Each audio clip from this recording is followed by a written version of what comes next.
Et c'est parti pour les travaux du camping-car.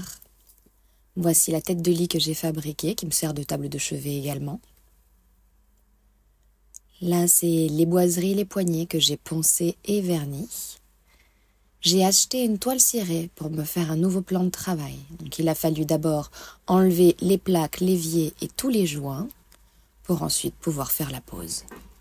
Voilà le résultat. Après ça, on va attaquer le sol. Bon, c'est parti pour la mission du jour qui est d'enlever ce lino. J'ai commencé à faire des tests. Ça va être un peu galère, mais je pense que ce ne sera pas autant galère que la pose du nouveau lino. Allez, souhaitez-moi bonne chance. Bon, j'ai bien galéré à tout arracher, mais j'ai réussi. Ensuite, il a fallu faire toutes les découpes avec tous les angles, une vraie galère. Mais voilà ce que ça donne. Je suis trop contente du résultat. Bon maman, c'est la salle de bain maintenant. Au secours, j'ai besoin d'un conseil. François est parti. Oh, et Nini d'ailleurs, c'est toujours le bon conseil. Je suis en train de défaire mes joints. Sauf qu'il y a plein de bouts qui se décollent, donc je fais des tests. Et en fait, c'est un espèce de papier, ça, ce mur. J'ai envie de tout arracher parce que c'est dégueulasse. En même temps, j'ai que... Attends, je recule un peu. J'ai que ce mur-là et ce bout-là. Et tu vois, c'est en train de se décoller partout. Donc j'ai envie de tout arracher, de refaire. Est-ce que derrière, je dois remettre un espèce de papier pareil? Ou est-ce que je peux juste mettre une méga peinture exprès pour le bois, quoi? Un genre de peinture vernie comme pour les bateaux? Help! Après moult discussions, j'ai décidé de tout arracher.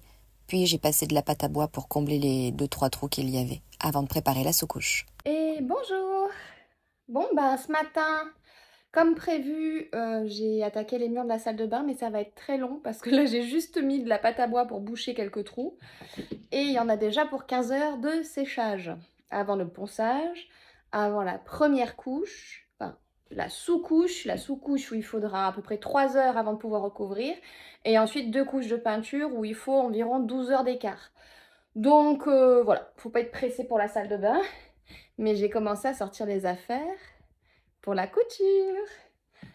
Donc là, je vais faire une petite pause ce midi. Ah oui, ce matin, je suis partie en vadrouille avec le camping-car.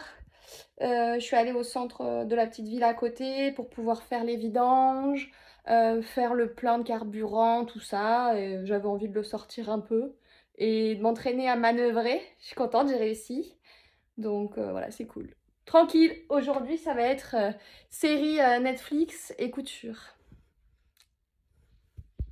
Alors j'ai fait pas mal de géométrie et j'ai attaqué les coutures.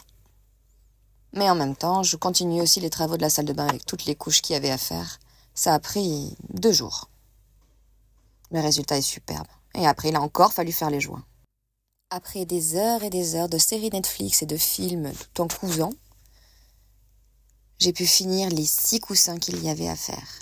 Là, il y a un petit avant et après. Ça fait plaisir quand même. Donc après tous ces travaux, ça a été gros nettoyage intérieur et extérieur. Et là, j'ai commencé à rénover les autocollants et on va installer le panneau solaire.